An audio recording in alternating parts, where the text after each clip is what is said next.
فصل پاییز شروع شده و من طبق معمول هر سال یه سرماخوردگی دارم، همیشه سرفه میکنم. امیدوارم وسط ویدیو سرفم نگیره.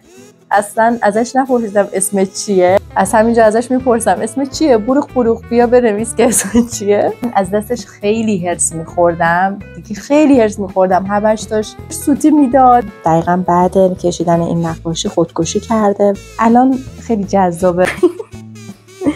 رنگشو. سطح انتظارم از این کتاب خیلی پایین بود واقعیتش. اصلا مهارت این نویسنده رو تحسین کردم. اسمش انگلیسی بود ولی فرانسوی بود، بعد تو ایتالیا داشت میگذشت اتفاقات. سلام، من یلدا هستم. به کانال من خیلی خوش اومدین. این ویدیو در مورد کتابایی که شهریور ماه 1403 خوندم. پس بریم که ببینیمشون.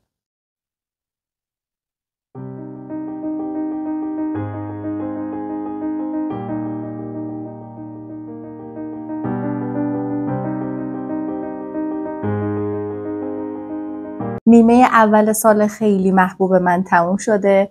فصل پاییز شروع شده و من طبق معمول هر سال دوباره اواخر شهریور و اوایل پاییز یه سرماخوردگی دارم همیشه و الانم یه دمنوش با خودم آوردم که وقتی دارم ویدیو میگیرم وسطا بخورم، چون صدام گرفته سرفه میکنم. امیدوارم وسط ویدیو سرفم نگیره.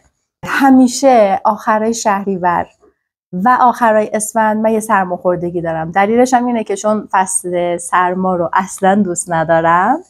وقتی شهریور تموم میشه نمیخوام قبول کنم که نیمه اول سال تموم شده و نیمه دوم سال شروع شده و انگار فکر میکنم با انکار کردن اون پاییز دیگه شروع نمیشه و همش لباس گرم نمیپوشم. آخر سرم یه سرما میخورم حتما. و اسفند ماه هم اینجوریه، چون خیلی دارم شور و شوق دارم که داره بهار میاد دیگه. میخوام بگم که زمستون تموم شده، دوباره زود لباسای گرم رو میذارم کنار و دوباره قشنگ سرماخوردگی تو انتظارمه، در انتظارمه. الانم سرماخوردم، صدام هم یه جوریه دیگه، ولی خب مجبور بودم که دیگه این ویدیو رو بگیرم، چون هفته پیش 2 تا ویدیو گرفتم ولی چون وقت نداشتم نتونستم اون ویدیو رو ادیت کنم. اینو میخوام این ویدیو رو زودتر از اون رو ادیت کنم، چون دیگه رپاپ شهریور دیگه وقتش داره میگذره. اول باید اینو بذارم بعد اونا رو. خب بریم سراغ کتابایی که شهریور ماه امسال خوندم.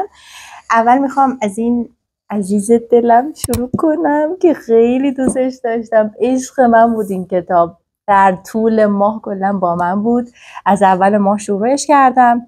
با یکی از بچه‌ها همخوانیش میکردیم که اسمش بروغه. اسم پیجش بروغه، ولی الان که دارم فکر میکنم اصلا ازش نپرسیدم اسم چیه.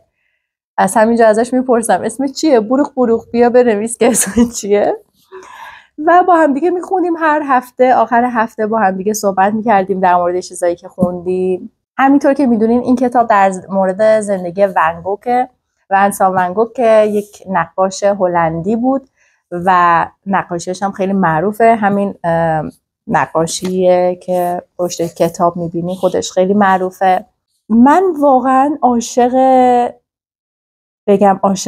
ونسان ون گوگ شدم نه، ولی عاشق هنرش شدم، چون در طول کتاب واقعا از دستش خیلی هرس میخوردم دیگه، خیلی هرس میخوردم. همش داشت سوتی میداد یا نمیدونم، همش یه جایی که یه سری چیزا داشت تو راه مسیر خودش داشت پیش میرفت، همش منتظر بودم یه سوتی بده، یه دستگوری بر آب بده.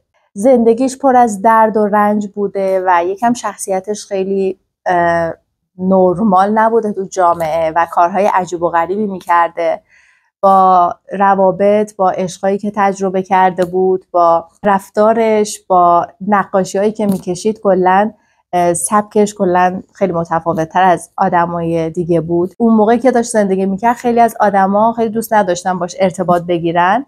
بهترین شخصیتی که تو این کتاب دوست داشتم تئو بود، برادر ونسان ون گوگ. تئو کلاً خیلی از ونسان حمایت کرد.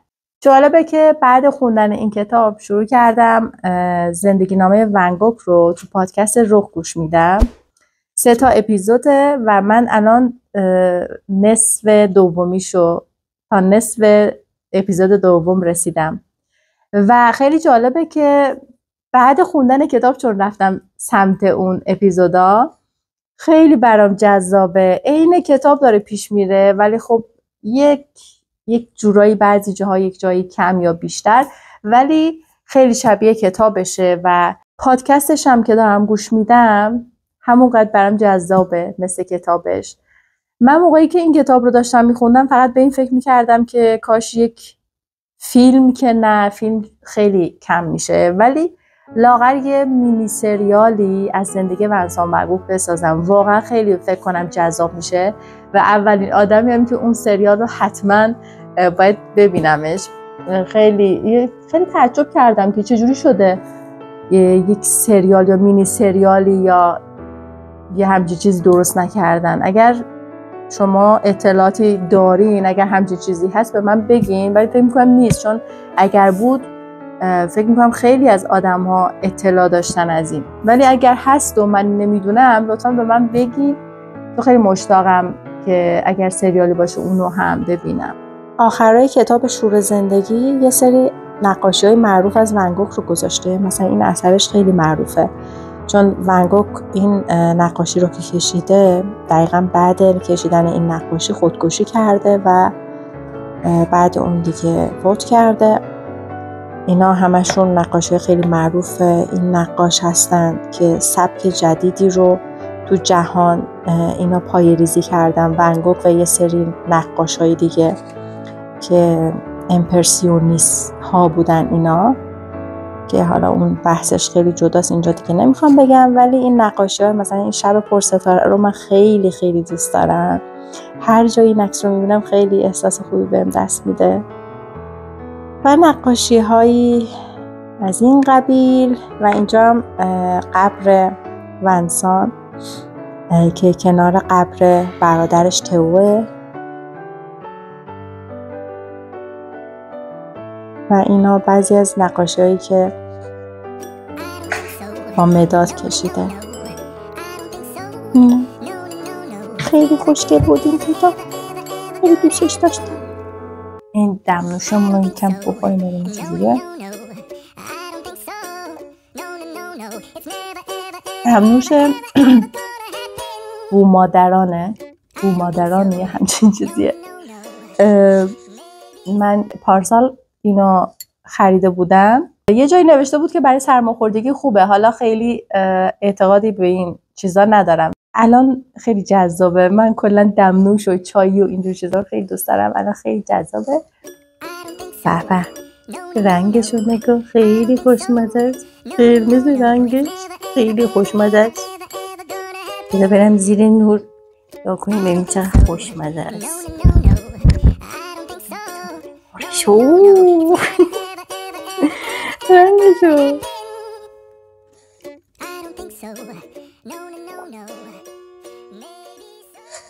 کتاب دومی که این ما خوندم کتاب 8 قاعده عشقه، که در مورد این کتابی که ویدیو درست کردم ولی ادیتش نکردم. قرار بود هفته قبل اون ویدیو رو بذارم و بعد این هفته ویدیوی رپاپ رو بذارم، ولی دیگه وقت نکردم واقعا اون ویدیو رو ادیت کنم. احتمالاً اون ویدیو رو بعد رپاپ بذارم، پس منتظر اون ویدیو هم باشید. سطح انتظارم از این کتاب خیلی پایین بود واقعیتش، چون اینکه 8 قاعده عشق خیلی فکر نمی‌کردم کتاب جذابی باشه، چون ذاتاً خیلی همچین کتابایی هم نمیخونم و کتابی هم که کلمه عشق رو جلدش باشه واقعا نمیدونم آدم ولی قضاوت میکنه دیگه، فکر میکنه یه کتاب زردیه یا یه کتاب چرتیه. ولی خب اون ضرب المثل انگلیسی که میگه don't judge a book by its cover اینه دیگه، همین اینه. ولی خب بازم آدم قضاوت میکنه. ولی این کتاب خیلی جالب بود. این کتاب در مورد اینکه کسایی که میخوان عشق رو تجربه کنن، کسایی که همیشه رابطه‌های بدی رو تجربه میکنن، کسایی که ازدواج کردن و با هم دیگه اختلاف دارن، در مورد همه اینا داره صحبت میکنه. یه سری راهکارها میده که چه جوری عشق واقعی رو پیدا کنین، چه جوری اونو در دستتون نگه دارین، اونو تجربه کنین. و اصلا هم کتاب بدی نیست، خیلی جذاب بود. و من یک ویدیو گفتم که یک ویدیو مفصل تر درست کردم و قرار اونجا بیشتر توضیح بدم. پس تا اینجا داشته باشینش و منتظر اون ویدیو باشید. کتاب سوم که این ماه خوندم کتاب درد سنگ. از این نویسنده تا حالا کتابی نخونده بودم و این کتاب رو هم برای همخوانی باشگاه کتابخوانی چشمه انتخاب کرده بودم که ما هر ماه یک کتابی رو میخونیم، در مورد اون یه جلسه‌ای برگزار میکنیم، اون کتاب رو نقد میکنیم. این کتابم خیلی خوب بود. در مورد یک زنیه که ما الان زندگی نامه اون رو از نوه اون داریم میشنویم. این مادر بزرگ قصه ما در جوانی همش دنبال عشق بوده و همش اون عشق رو نمیتونست تجربه کنه. با هر کی که ملاقات و قرار داشت، بعد 1-2 هفته اون فرد این شخص رو بدون اینکه بگه که چه اتفاقی افتاده تنهاش میذاشت و این فرد خیلی، این مادر بزرگ خیلی دنبال عشق بود و همش از خدا عشق رو میخواست اون عشق رو تجربه بکنه. روابطش هم با خانواده‌اش خیلی خوب نبود، مخصوصا با مادرش اصلا رابطه خیلی صمیمی نداشتن. داستانش حول و حوش جنگ جهانی دوم و سالهای بعد از جنگ جهانی دومه. این مادر بزرگ قصه ما توی روستایی تو ایتالیا زندگی میکنه. یه روزی یک فرد جنگ زده، یک مرد جنگ زده‌ای که توی جنگ همه چیزش رو از دست داده، از جمله زنش، مادر و پدر و برادراش و همه کسش رو از دست داده، اومده مزرعه اینا که اینجا کار کنه و اینجا خانواده این دختره بهش پیشنهاد میدن که با دختر اینا ازدواج کنه و دختر رو یه جورایی مجبور میکنن که با این مرد ازدواج کنه بدون اینکه دوستش داشته باشه. حتی این مادر بزرگه به اون مرده میگه که من دوستت ندارم و دوتاشون هم میدونن که همدیگر رو دوست ندارن، ولی یه جورایی تم به این ازدواج میدن. حالا این مادر بزرگ همیشه درد سنگ کلیه داره و بعد اینکه ازدواج میکنه یه چند باری باردار میشه، ولی به خاطر این درد سنگ کلیه چند بار سخت میشه بچهش و یه جایی دکتر بهش پیشنهاد میده که بره یه جایی تو اون چشمه های آبگرم، یه بیمارستانی، اونجا بستری بشه چندین هفته، اونجا درمان بشه سنگ کلیهش و برگرده تا بلکه باردار بشه و بچهش به دنیا بیاد. اونجا میره و اونجاست که این خانومه اونجا با یه کهنه سربازی آشنا میشه و اونجاست که یک عشقی به وجود میاد و این مادر بزرگ برای اولین بار عشق رو تجربه میکنه. این همه که در مورد این کتاب الان توضیح دادم فکر نکنین که الان اسپویل شده، چون خودم که داشتم میخوندم اصلا مهارت این نویسنده رو تحسین کردم، چون تو اون جلسه کتابخوانی هم گفتم انگار نویسنده همه خواننده ها رو گذاشته توی ماشینی و گفته میخوایم بریم به یه مقصدی و بعد شما منتظری که بری اون مقصده و بعد هی تو مسیر میگه یه مقصد دیگه هم هست، یه مقصد دیگه هم هست، ولی تو اصلا باور نمی کنی و منتظری که به اون مقصد اولیه برسی. و بعد یه جایی قشنگ نویسنده قشنگ خیلی آروم فرمون و تو اون آخرای کتاب، خب یعنی داری مقصد رو میبینی، آخرای کتاب فرمون رو میپیچونه یه سمت دیگه و تو میبینی یه فیلمی هم از روی این رمان درست شده که خب من البته رفتم اونم نگاه کردم. اسم فیلم From the Land of the Moon بود ولی فرانسوی بود، اسمش انگلیسی بود ولی فرانسوی بود و تو ایتالیا داشت میگذشت اتفاقات. فیلمش هم خیلی جذاب بود ولی خب یک جاهایی با کتاب یکم اختلافایی داشت بعضی جاهاش و خب البته همیشه کتاب حرف اول رو میزنه، ولی فیلمش هم جذاب بود و من خیلی دوستش داشتم. بنابراین اینجا میذارم اگر خواستین بریم ببینین اگر این کتاب رو خوندین، که امیدوارم خیلی خوشتون بیاد ازش. کتاب چهارم کتاب رستگاری در تکیه دولته که آقای امیرحسین شربیانی نوشته و نشر چشمه منتشرش کرده. تکیه دولت یه قسمت از بازار تهرانه که میشه گفت شاید 2 نوع افراد اونجا حضور دارن. یه سری افراد خیلی پول دارن، یه سری افراد خیلی فقیر هستن، دائما سگدو میزنن که یه جورایی به زندگیشون سر و سامون بدن. تو تبلیغات این کتاب بیشتر به این اشاره شده بود که این کتاب در مورد اعتراضات آبان 98 که در پی گران شدن بنزین اتفاق افتاده بود. ولی وقتی من این کتاب میخوندم خیلی خیلی کم به اون موضوع اشاره شده بود. یه سری اتفاقاتی که در چند ساعت در بازار تک دولت اتفاق میفته رو نقل میکنه. 11 شخصیت رو توصیف میکنه که این شخصیت ها در آخر کتاب و در واقع این اتفاقات و شخصیت ها آخر کتاب به همدیگه یه جورایی پیوند میخورن و با اینکه اکثریتشون هم همدیگه رو نمیشناسن. همه این افراد یه جورایی درگیر زندگیشون هستن، بیشترشون دنبال پولن، دنبال پول روزمرهشون هستن.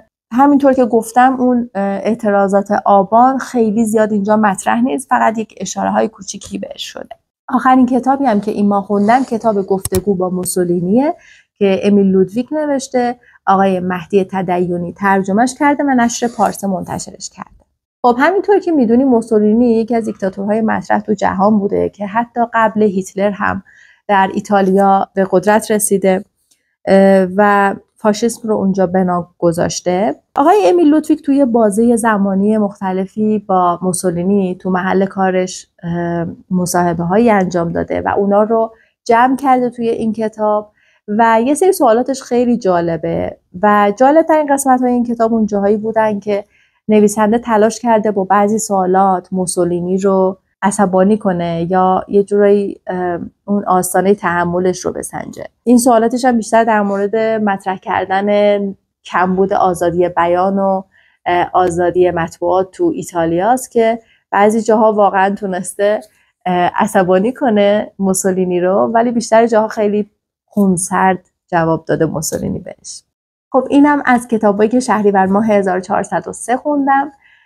تابستونم تموم شد. کل تابستون من 13 عدد کتاب خوندم که بیشترشون رو خیلی دوست داشتم و تو اینستاگرامم هم اسماشون رو نوشتم همشون. خیلی خوشحالم که با شما بودم. مواظب خودتون باشید. خیلی خیلی دوستتون دارم. خداحافظ.